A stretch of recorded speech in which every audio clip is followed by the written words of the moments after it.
quiero recordarles a nuestros oyentes que pueden hacernos llegar sus preguntas y comentarios a través de nuestra cuenta de Twitter, @radiotpc, y también a través de nuestra página web www.todoporchile.com. Allí van a encontrar un icono de Sky. Hacen clic allí, se les abre una ventanita que les va a pedir autorización.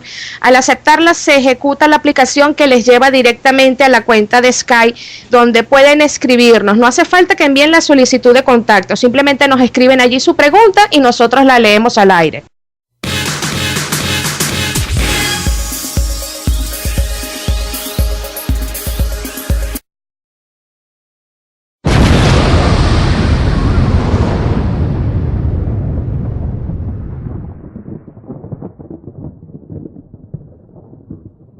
Llegó la hora que toda América espera. Las Américas opinan en su radio TPC. Somos una América unida.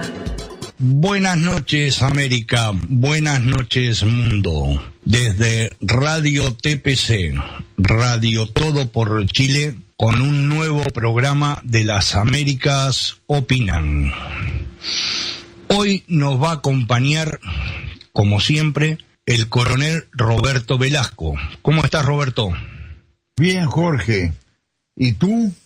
Todo bien. Muy contento con el invitado que tenemos hoy, porque hoy va a estar un rato, porque tiene unos 30 minutos más o menos vamos a tener de programa, porque tiene unos compromisos asumidos con anterioridad. Karel Becerra, un exilado cubano en la actualidad, ingeniero de sistema, integrante del partido político opositor más grande de Cuba, Cuba Independiente y Democrática, partido político que él me va a corregir si estoy equivocado, que su primer secretario general fue el heroico comandante Huber Matos, columnista de La Nación, de Infobae y de distintos medios de América. Se fue de Cuba hace 15 años.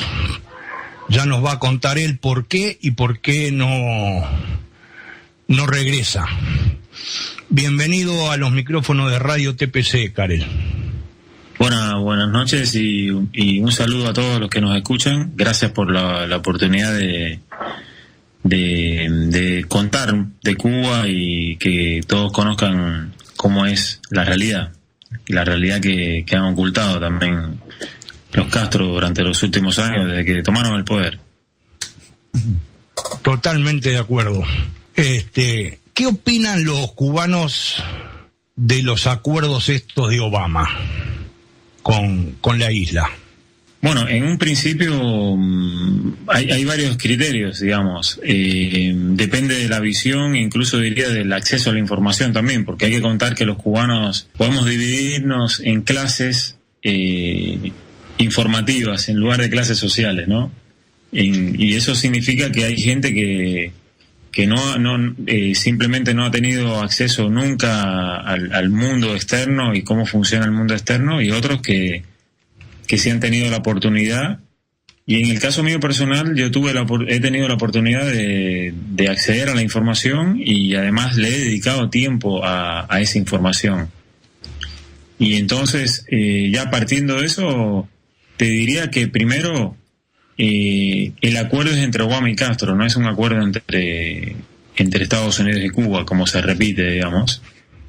En primer lugar, porque el gobierno de Castro es un gobierno ilegítimo que llegó por la fuerza en 1959 y no lo consideramos legítimo.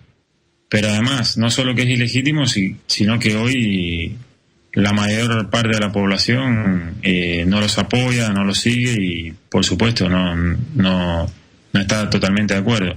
Y de parte de Obama, bueno, lamentablemente él había perdido recientemente las elecciones legislativas y no tenía control en ninguna de las dos cámaras, y se calcula que no va a tener control en las cámaras, en ambas cámaras, en los próximos 10 años. Y sin embargo tomó una medida ejecutiva o un decreto ejecutivo, violando incluso la ley, digamos, en este caso, porque el tema del embargo es una ley.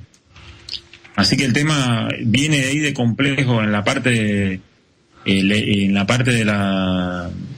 lo que vendría a ser la discusión de la República, la Constitución, el respeto a la Constitución, así que por ahí viene de complejos. Después, el resultado final de esto es un beneficio económico para los Castro, para la familia, para los militares que están ahí en el poder, y bueno, la gente en la calle, nada, seguirán así, en la nada. Qué loco. Yo te hacía la pregunta, y sobre el tema de los presos políticos liberados. Yo leí un artículo de Berta Soler, la líder de las Damas de Blanco, que publicaran la lista de excarcelados. Claro, porque de prisión, según ellos, salieron 41 nada más. ¿Dónde están los otros 12? Claro. Ahí es tan elemental, incluso, digamos, la actitud que ha tenido en este caso Obama y el Ejecutivo de Estados Unidos respecto a ignorar a la realidad cubana e ignorar a la gente, a los cubanos, e ignorar a la oposición, que todo este acuerdo ha sido en secreto, y la lista esa de opositores no la conoce nadie. Cuando para ser preso político necesitas sobre todo ser conocido entre los opositores políticos. Claro. O sea, que esa lista, ¿quién la conformó? Si esa lista no está conformada por opositores políticos, ¿quién conformó esa lista? ¿Y dónde está esa lista? ¿Dónde está esa lista? Y ahí es donde también hay un tema. Ha sido tan secreto que es hasta sospechoso, digamos. Al margen de que nos alegra mucho la libertad que disfruta ahora Alan Gross, que fue detenido ilegalmente por portar un teléfono satelital. Eso no nos deja de poner contento que el norteamericano haya sido liberado, como que también liberen a los presos políticos, realmente a todos, porque de hecho hay otros que parece que no están en la lista, que digan qué lista es para ver dónde es o quién construyó esa lista, y definitivamente que salga toda la luz, realmente. Aparte, y ahí uno realmente podrá analizar qué es lo que pasó. Claro, aparte hay algo muy sencillo, ¿no? Que, como se dice vulgarmente, está en la tapa del libro. No hay 53 presos políticos en Cuba, hay muchísimos más. Exactamente. Y los que hoy deben haber apresado, porque esos 53 que liberaron, quizás ya digamos, el régimen lo compensó con 60 que apresó o encarceló en los últimos tiempos, en las últimas semanas, digamos. Entonces estamos hablando de un acuerdo, es un acuerdo, un negocio, e incluso como negocio malísimo, digamos, de parte de Obama, digamos, con dar tantas concesiones, no tener en cuenta a la oposición, no tener en cuenta la lucha cubana de tantos años en contra del comunismo, no tener en cuenta a la gente, y finalmente mantener esto así, en secreto, que nadie sabe bien, así se acepta qué es lo que trae, digamos. Sí, o sea, antes de darle la palabra a Roberto, quería agregar algo a lo que tú estabas diciendo, porque para hacer este acuerdo, o supuesto acuerdo que hace Obama con los Castro, ignoró completamente al exilio cubano en Estados Unidos, en Miami, como a los senadores o diputados de origen cubano que hay en el Parlamento y en el Senado de Estados Unidos. Exactamente, cuyo Parlamento fue renovado recientemente, o sea que esos representantes representan al pueblo de Estados Unidos.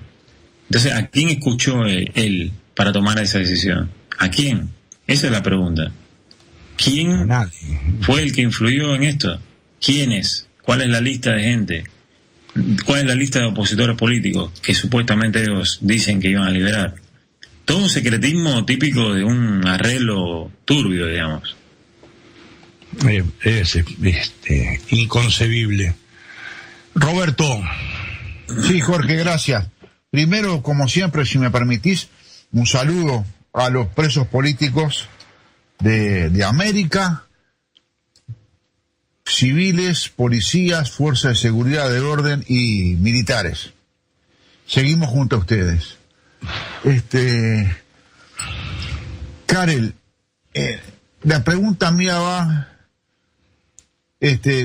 no dirigida justamente a los últimos acontecimientos que ya estuvieron hablando, sino que me gustaría que relataras un poco cómo es el régimen para la obtención de alimentos y medicamentos en Cuba. Porque acá hemos comprado el ferrocarril desde el 59, que la Revolución Cubana es la panacea y los Castro son los buenos de la película. Y ellos han manejado con mano dura y personalmente el desarrollo económico cubano y el desarrollo social. Me gustaría que explicaras algo de eso, por favor.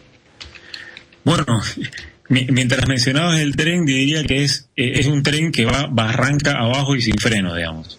Ese es el tren que compraron todos. Y todos los países que se están subiendo y todos los gobiernos que se están subiendo en ese tren van barranca abajo y sin freno, digamos, hasta el fondo del abismo, digamos. Primero, me gustaría incluso comparar la Cuba de eso del 59, digamos, económicamente. Estamos hablando de que si uno va a las estadísticas de la ONU, que ellos tanto les gusta mencionar, Cuba aparece prácticamente en los 3 primeros lugares, en muchos índices de desarrollo social, como incluso la tan mencionada tasa de mortalidad infantil. Estaba ya en los 3 primeros lugares. No es que él hizo magia, no es que Castro hizo magia con la medicina. No es que hizo magia incluso con la medicina y la salud, porque el Día de la Medicina en América Latina está asociado a un investigador, un médico, que descubrió la causa de la fiebre amarilla, que era el mosquito Aedes aegypti, y ese médico era cubano. Entonces estamos hablando de una medicina y una salud que ya venía, digamos, por un buen camino, digamos. Entonces, el régimen hace uso de esto. Después hace uso de la educación, y cuando vemos que Cuba tenía los mejores índices de analfabetismo en el 58, también vemos que es él hizo casi uso de lo que ya el país había producido.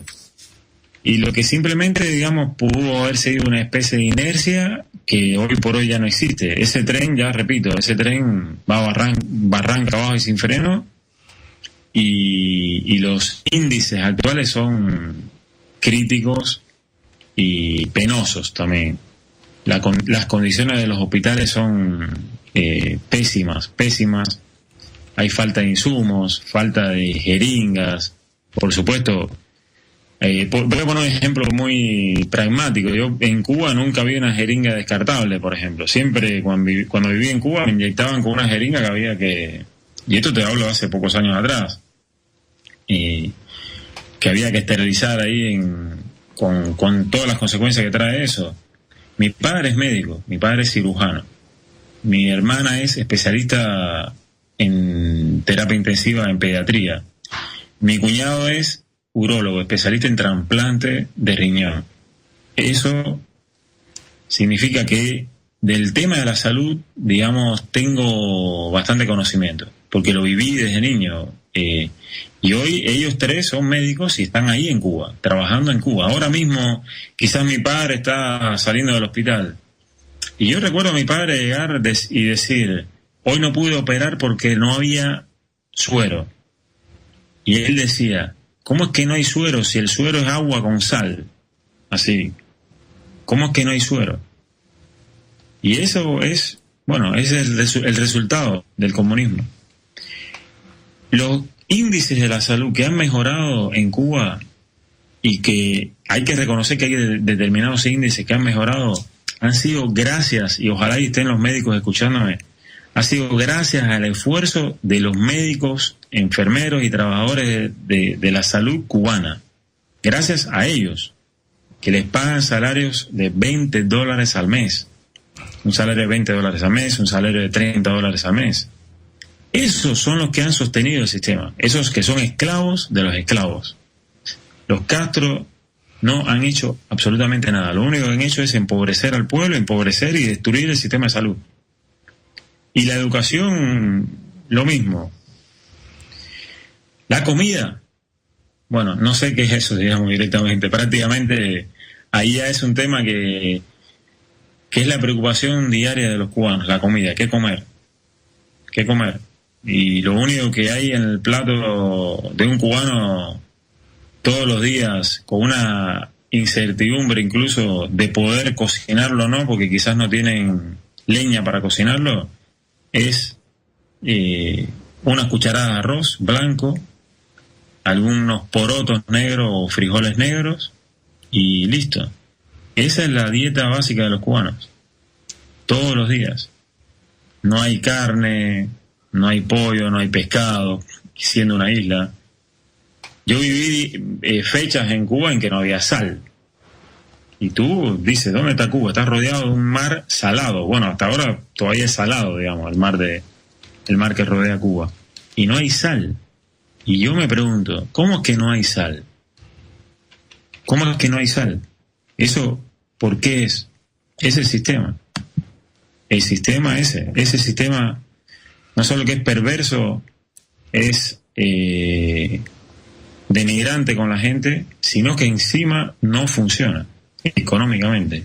Es absurdo, no funciona, está demostrado que no funciona. Cuba es el no ejemplo a seguir, digamos.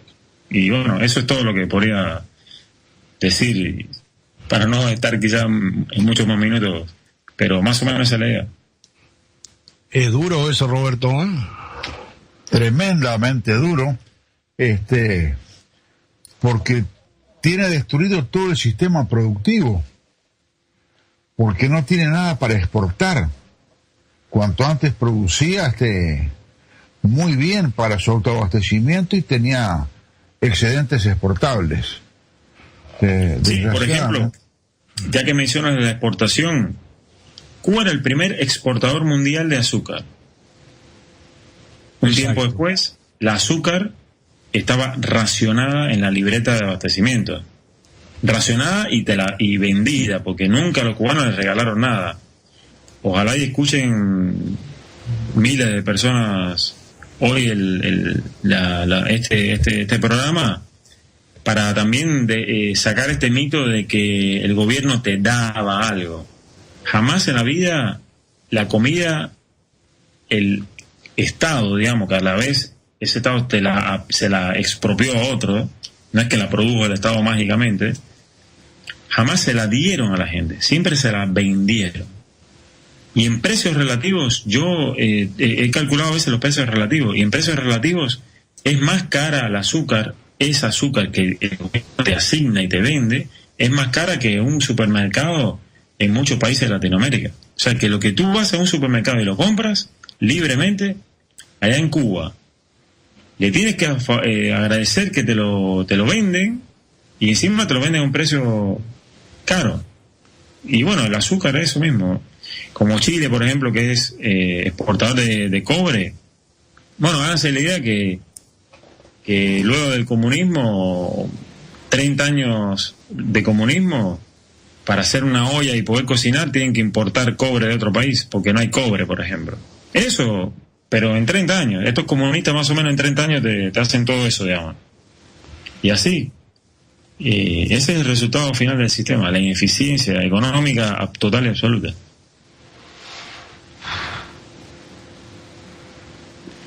Uno se queda mudo, ¿no? ¿Dónde está el paraíso?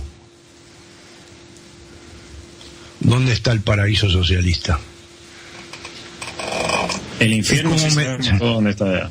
Sí, es como me dijo a mí un amigo mío, cubano, que ha salido varias veces por la radio, Héctor Avalli, me dijo, el día que el paraíso esté en Cuba, vos vas a ver las barcas ir de Estados Unidos para Cuba. Dice, antes no lo vas a ver. Exactamente. Y de hecho, ya que mencionas ese tema, si vamos a los años 50, la cantidad de cubanos que residían en el exterior, en este caso en Estados Unidos, era mucho menor que los norteamericanos que residían en Cuba. Inmigraban más norteamericanos hacia Cuba que cubanos hacia Estados Unidos, y ahora está invertido. El azúcar está invertido, todo está invertido, digamos. Todo lo que era positivo es negativo ahora. Así que en cualquier país que este sistema llega, todos los índices que tenías de positivos los tienes en negativo. Así. Es como es la situación de Cuba, de Venezuela ahora, ¿no? Exactamente. Claro. Exactamente, es el mismo. En Venezuela en cualquier momento vamos a ver que no tienen petróleo o gasolina para echarle a los autos. Porque, de hecho, yo me he encontrado tengo buena relación con muchos venezolanos, con la oposición de Venezuela, y yo les digo un poco como anecdóticamente, ¿no? De que Venezuela no es rica gracias al petróleo. Venezuela es rica gracias al capitalismo, porque el petróleo en Venezuela está ahí hace miles de millones de años.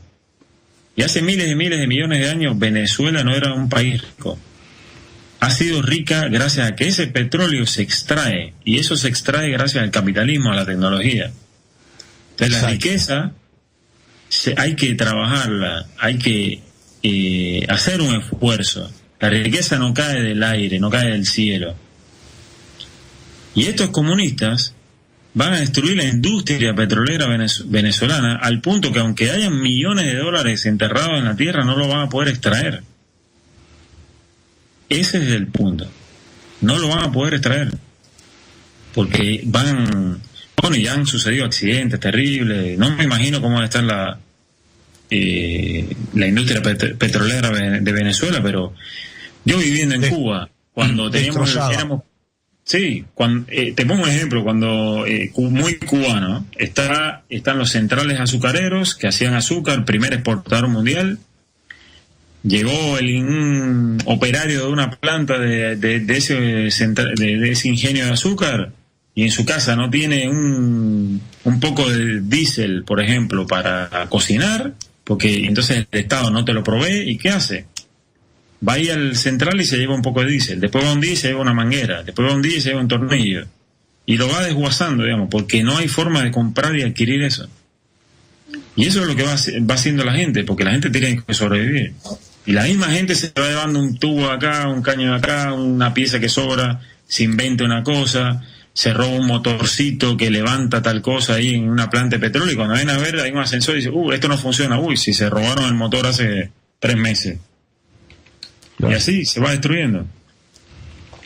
La gente lo va desguazando el sistema, porque es la única forma que tiene de sobrevivir. No hay otra. Sí, Roberto, sí, ¿tiene noticias si hay iraníes trabajando en Cuba o de algún otro país musulmán? No hay así. El régimen siempre ha tenido excelente relación con estos países, digamos, ¿no? Con Irán, por supuesto, con los grupos así terroristas estos de la zona del Medio Oriente también. Aunque yo estimo que incluso por un tema cultural les es muy difícil a ellos pasar desapercibidos ahí.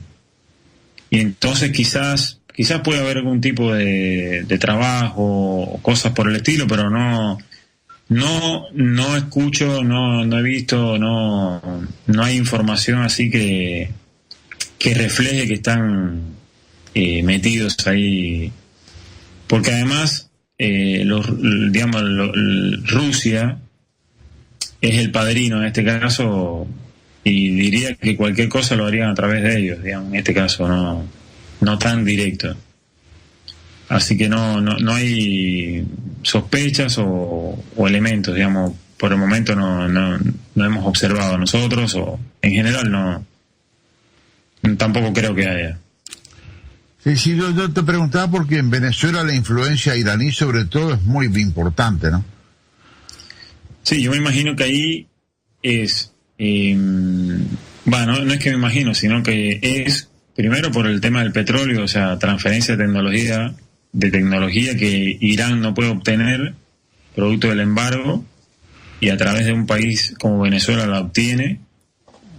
Y después, búsqueda de mercados. Todo lo que puedan exportar hacia Cuba, después introducirlo en Latinoamérica, esto es es muy costoso, digamos. Y en este caso Venezuela puede ser como lo que se le llama una cabeza de playa, digamos, una cosa así. Y como Venezuela encima integró el Mercosur, ahí también te abre un espacio muy grande. Claro. Para introducir tus productos o tu gente, tu tecnología y bueno, tus organismos de penetración, digamos, buscando mercados, buscando recursos, buscando contactos. Y es evidente que Venezuela fue la cabeza de playa de Irán, incluso hace mucho tiempo atrás. Sí. Era clarísimo, digamos, con las visitas que habían y la buena relación entre Chávez y el presidente de Irán. Sí, sí. Y esta es la pregunta del millón, que por un rumor que circuló algunos días atrás, ¿qué novedad tienen de la salud de Fidel? Mira, el control en los regímenes, la salud del ¿cómo es? Del líder, no es el líder, sino del caudillo, más bien. Exacto. O del dictador, en este caso, para ser un poco más preciso, es, y el término en Cuba se le llama secreto de Estado. Entonces, en realidad, todo es un rumor siempre. Nunca se tiene. No solo eso, lo que sí hay certeza es que la muerte va a ser manipulada. Y el momento y el anuncio de cuándo murió, eso por supuesto que va a ser manipulado. Entonces lo que hay es un rumor basado en hechos que es bastante, puede ser bastante verídico. Precisamente una de las cosas es que no apareció él en ningún momento a raíz de la firma de los acuerdos entre Obama y su hermano, digamos. Algo que es muy típico a ganarse un poco la atención. Y después hay otros elementos internos, conversaciones, charlas, movimientos, que también son un poco difíciles de verificar, pero aparentemente estamos ante una situación en la que hay un riesgo de muerte, si no es que murió ya, y quizás un estado de salud ya crítico e irreversible, digamos. Eso es, digamos, lo que aparentemente sucede en este momento. Exactamente. Va a ser manipulada y va a morir cuando a Cuba le sirva, o a su hermano Raúl le sirva. No antes. Karel, hemos llegado a los 30 minutos que te pudimos robar con toda la actividad que sabemos tanto Roberto y yo, porque hemos estado personalmente contigo, en el día de hoy. Sí. Antes de despedirte y de agradecerte, nosotros te hicimos un ofrecimiento. Esperemos que cuando estés en la Argentina puedas evaluarlo bien y que la respuesta sea positiva. Y te dejo los micrófonos de la radio para que te despidas de toda la audiencia, y diciéndote que los micrófonos de Radio TPC están a tus órdenes para el momento que tú quieras comunicarle algo a la audiencia, y para ese programa que todos en Radio TPC deseamos que hagas. Bueno, ante nada, nuevamente agradecido que me den la oportunidad y también orgulloso de que me ofrezcan esta oportunidad de colaborar con ustedes en la radio. Y bueno, por supuesto que la voy a valorar con todo el deseo de hacerlo. Y a la gente decirle que esta lucha contra este sistema que es el comunismo y el comunismo totalitario, esta es una lucha larga y hasta el final. Así de sencillo, es larga y hasta el final. Y con aquella frase famosa de la única lucha que se pierde es la que se abandona, ¿verdad? Así mismo, así mismo. Roberto, te dejo para que saludes a Karel y te despidas de la audiencia. Gracias, Jorge. Bueno, Karel, un placer haberte conocido. Esperemos seguir en contacto, porque la verdad que el enemigo es uno y nosotros debemos ser uno también para enfrentarlo. A nuestros presos políticos, civiles, policías, fuerzas de seguridad de orden y militares, seguimos con ustedes, no nos olvidamos, no los abandonamos y vamos a seguir en contacto. Un abrazo grande y nuevamente, Carla, a ti muchas gracias y un placer haberte conocido. Bueno, un gusto. Saludos a todos. El sábado nos veremos para ir a almorzar juntos, como me avisaron hace un rato, Karel. Bueno. Un abrazo grande. Bueno, un abrazo a todos, dale. Señores, esto ha sido Las Américas Opinan. Volveremos a tener a Karel Becerra en el correr de los próximos programas, cuando él ya esté nuevamente en su país de adopción. Esta noche quiero comunicarles que 8:30 de Venezuela, Radio TPC, Radio Todo por Chile, la voz de los que no tienen voz, se suma a la cadena del canal Celo Vamos Venezuela para retransmitir el foro de Unidos por la Libertad. Sigan en nuestra audiencia. Mañana, viernes, tenemos un programa especial de Las Américas Opinan, con las denuncias por el estado de salud de Loren Sale y de Gabriel Valles, con la participación del presidente de la Operación Libertad de Costa Rica, con la presencia el señor John Fonseca, con la presencia de Juan Daniel Tapia, asesor político internacional de Operación Libertad Perú, Lenar García, director de Operación Libertad Venezuela, Diego Villamizar, presidente de Operación Libertad Colombia. Charlaremos con ellos, quienes nos contarán la realidad que están pasando estos dos estudiantes venezolanos que fueron entregados vilmente por Santos en Colombia al SEBIN venezolano. Y posteriormente a ese programa estará Venezuela sin Mordaza, como todos los viernes, con la participación de Emanuel Del Vecchio, director ejecutivo de la campaña internacional Juzgar a Chávez y coordinador de Un Mundo sin Mordaza. A todos, muchas gracias por vuestra audiencia, y desde Radio TPC seguimos, como siempre, exigiendo la libertad de todos los presos políticos de América. Mientras haya un preso político en cualquier país de América, Radio TPC no callará su voz. Seguiremos siempre en la lucha. Buenas noches, América. Buenas noches, mundo.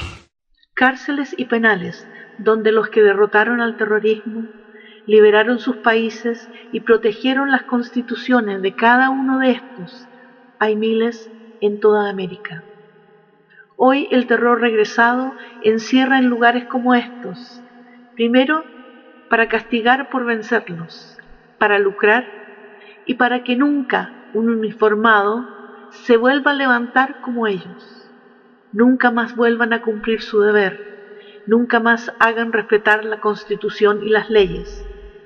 Los hoy apernados terroristas de ayer, hoy regresados, elevados a la santitud por la izquierda perversa internacional que hace todo lo posible por hacer de América toda el continente donde sucumbió la libertad.